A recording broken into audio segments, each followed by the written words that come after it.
They burned the grove, they silenced the will. So I brought back the things that the tide wouldn't tell. I can feel the hollow, it sharpened the blade.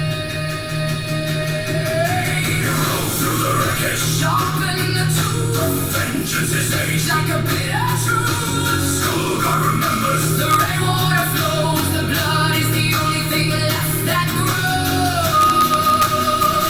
I am the winter, I am the night, I am the night.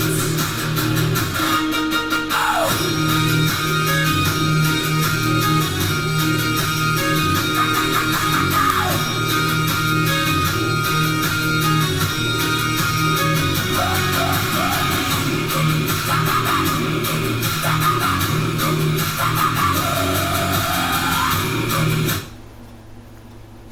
Welcome back. It's the Divine Band 1111. Trying to get you these stories out. Story time. And tonight, late night, early morning almost, because it's 11:43 p.m. We're going to talk about Enki and Leo. Enki, his brother, and Leo and Ishtar. In Sumerian mythology, Enki and Enlil are the two most powerful gods after the sky father Anu. Their story is defined by a fundamental dynamic. Enlil represent authority, strict order, and divine sovereignty, while Enki represent wisdom, craft, water, compassion for humanity. Though half-brothers, they are constant foils for one another. Their decisions shape the Mesopotamian view of the world, human destiny, and the delicate balance between chaos and survival. Enlil, lord of the air and storms, the chief executive of the Sumerian pantheons, based in the sacred city of Nippur.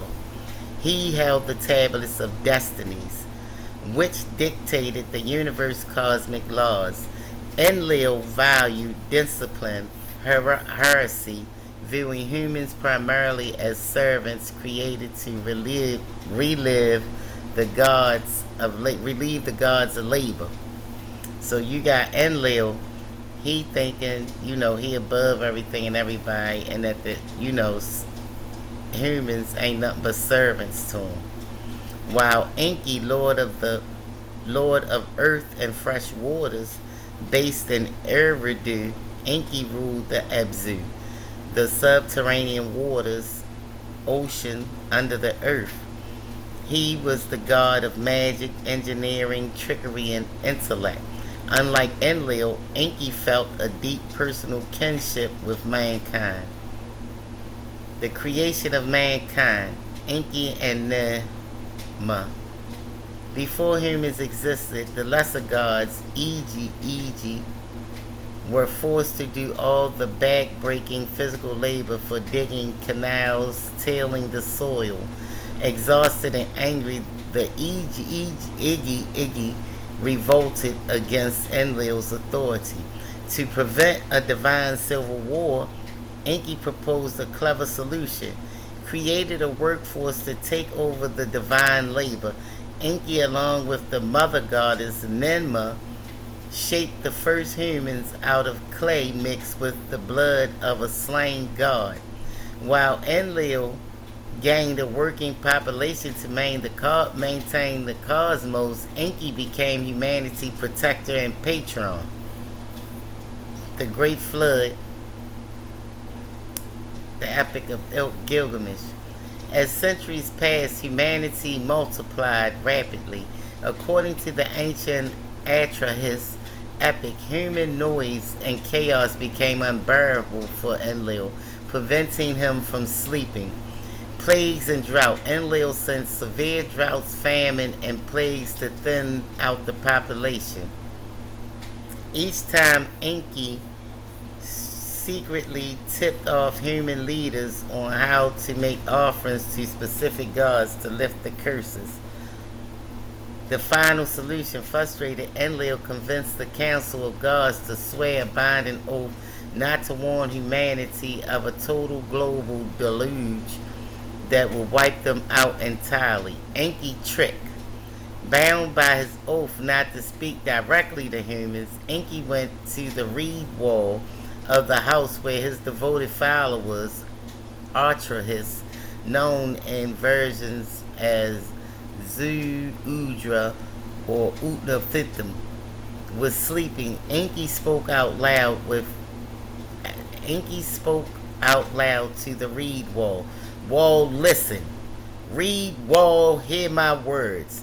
Build a giant boat. Abandon your positions and save life. It's like Noah in the story. Artemis built the ark, loaded it with his family and animals and every kind, and survived the storm.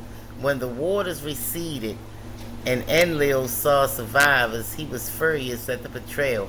However, Enki reasoned with his brother, arguing that punishing all humanity indiscriminately was unjust.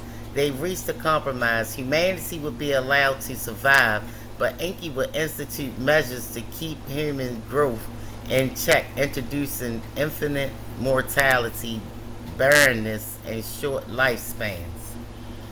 So that's how we get how we talk about the 6 to 12, leaving to see how the Anunnakis left us with the 6. But the whole time it was 12, but they hid the rest from us. They had to dumb us down. It's the same just about in every story, but just told different. 11:48 on the clock. Why the dynamic mattered. To the ancient Sumerians, the rivalry between Enki and Enlil mirrored the harsh reality of their environment. Enlil embodied the unpredictable destructive force of nature, violent flash floods, dust storms, and harsh decrees. Enki embodied human ingenuity, irrigation design, medicine, and the vital water rivers, Tigris and Euphrates, that made civilization possible in the desert. Iona, known to the Akkadians and Babylonians as Ishtar, held a unique and pivotal place between the two great brothers. She was a younger, fiercely ambitious goddess of love, beauty, sex, political power, and warfare. Rather than picking a side, Iona skillfully navigated the power balance between her grandfathers/uncles,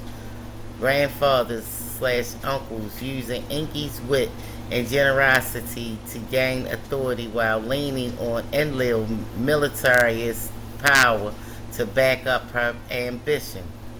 Enki and Iona, the clever grandfather and the ambitious granddaughter.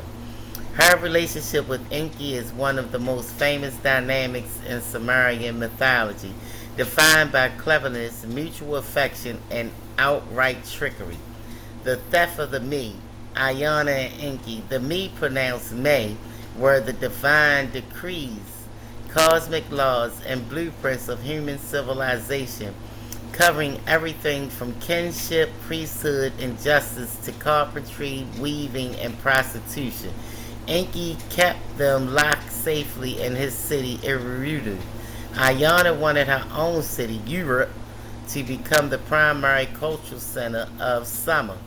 She visited Enki at the Abazu, the drinking match. Enki welcomed her warmly and began a feast. As the beer flowed, Enki got drunk and began gifting the meat to Iona one by one. They escaped, realizing what was happening. Iona quickly loaded over 100 meat onto her boat of heaven. The barge, and set sail for Europe. When Enki sobered up, he realized he had given away the foundation of civilization. He sent sea monsters and demons to intercept her boat, but Iona and her advisor fought them off. Enki eventually conceded, admiring her cunning, and let Yarut retain the me, effectively passing the torch of supreme influence to her. Her savior in the underworld, Iona's descent, When Ayana traveled to the underworld and was killed by her sister Ereshkigal, every chief god, including Enlil, refused to help her, claiming she had brought her fate upon herself. Only Enki stepped in. He fashioned two genderless creatures, Karugro and Galator, and from the dirt under his fingernails, gave them the water of life, instructed them to slip into the underworld unnoticed to revive her. Enki was the only god resourceful and compassionate enough to rescue her from death. Enlil and Ayana, the cosmic authority and the war goddess. Her relationship with Enlil was centered on political legitimacy, divine favor, and military might, lineage and power. In many Sumerian traditions, Ayana is the daughter of Nana, the moon god, making Enlil her grandfather. Enlil was the supreme arbiter of kingship. For a Sumerian king to rule legitimately, he needed the blessings of Enlil, authority, and the divine marriage with Ayana, fertility and victory. Destructive parallels. While Enki represented cunning diplomacy, Ayana and Enlil shared a raw, chaotic storm energy. In myths like Ayana and Eva, when a sacred mountain refused to bow to her, she seeks Enlil blessings to destroy it, which he grants, recognizing her fierce power. Together, the trio represent the full spectrum of Mesopotamian power. Enlil commanded the divine throne, Enki controlled the intellect and magic, and Ayana drove the passionate, expansive force of life, war, and human culture. The frequency is a unique blend of energies that draw upon the powers of three ancient Mesopotamian deities, Enki, Enlil, and Ishtar. Enki, the god of wisdom, Enlil, the god of wind, Ishtar, the goddess of love, beauty, war, and fertility.